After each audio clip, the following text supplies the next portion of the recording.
let's talk about something that so many people wonder about, but there's a ton of confusion around it.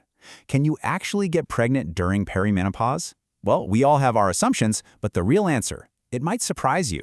So get this. I heard a story from a fertility dietitian about a friend of hers. She's in her mid-40s, getting night sweats, and was absolutely 100% sure that the whole baby chapter of her life was closed. I mean, she had her kids back in her 20s and 30s. And then, after what she called the one and only one-night stand of her life, the impossible happened. She was pregnant.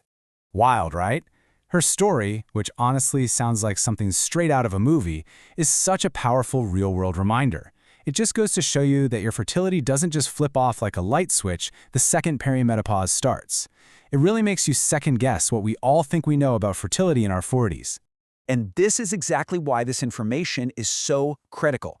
It really speaks to two totally different groups of people, right? On one hand, you have those who are hoping to get pregnant and feel like time is running out.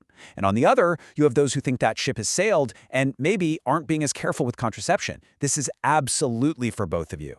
So let's dive into the science behind this, what I like to call the fertility paradox. How on earth is this actually possible? Well, it all comes down to understanding what perimenopause truly is, and maybe more importantly, what it isn't.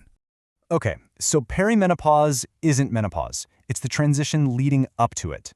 And just look at that time frame. We're not talking about a few months here. This whole phase can last anywhere from 2 years to, get this, more than a decade. And during that whole window, the two key words are fluctuating hormones and unpredictable ovulation. And this difference is everything. Less predictable is a world away from impossible. During perimenopause, your body is still releasing eggs. It's just not on that same tidy schedule anymore. It's only when you hit full menopause that the factory officially shuts down and ovulation stops completely. That right there, that's the whole paradox in a nutshell. So here's the bottom line. Because of those random, unpredictable ovulations, yes, you can still get pregnant. And this is precisely why contraception is so important all the way through perimenopause if having another baby is not in your plans. Those surprise ovulations are real, and they definitely catch people off guard. So yeah, fertility absolutely does decline with age. We all know that. But it all boils down to a very simple biological truth. A truth you can sum up in just 4 little words. It only takes one. 1. That's it. It's so simple it's profound. Yes, the quantity and the quality of eggs go down as we get older. But for a pregnancy to happen, all you really need is one healthy egg to be released at just the right time. And during perimenopause, that can still happen.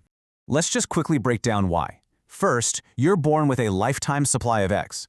Now, by your 40s, that supply is a lot smaller, but, and this is the key, it is not empty.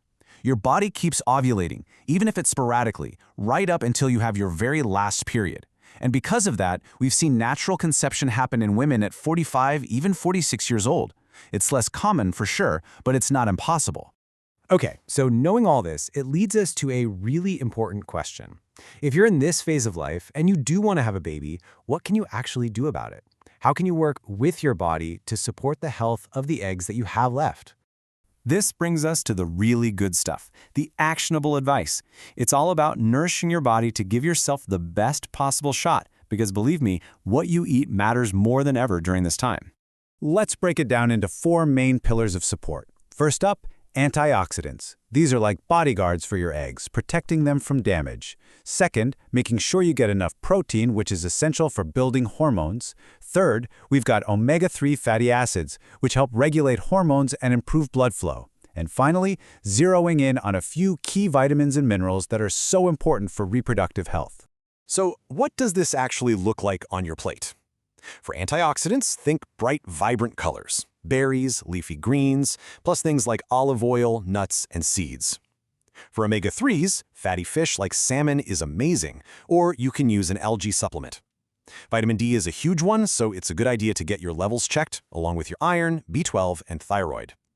And to keep your hormones happy, focus on stabilizing your blood sugar with whole grains and balanced meals. And here is a fantastic bonus. Even if you are not trying to get pregnant, every single one of these nutritional strategies can help you feel better. Eating this way can make a huge difference in easing those common perimenopause symptoms like mood swings and night sweats. So it's a win-win for your long-term health. So let's pull all of this together. The goal here isn't to give you false hope, and it's definitely not to scare you. It's all about empowerment. When you understand what's really going on in your body during this stage, you can make informed, empowered choices, whatever your goal is. And I love this quote from a fertility specialist because it just hits the nail on the head.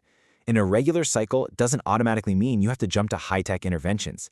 It's a powerful reminder that there are so many proactive things you can do to work with your body's natural rhythms, even when they're a little offbeat. So what's your action plan look like? Well, it's pretty simple. First, if you're trying to conceive, start tracking. Use whatever tools work for you to try and pinpoint those fertile windows. Second, nourish your body. Start putting some of those food strategies into practice. And third, and this is a big one, talk to a professional. Getting guidance from a specialist early on is one of the smartest things you can do. At the end of the day, whether you're dreaming of a baby or you're trying to avoid a surprise, the truth about fertility in perimenopause is so much more complex than most of us were led to believe. So I'll leave you with this question. Now that you have the full picture, what are you going to do with that knowledge?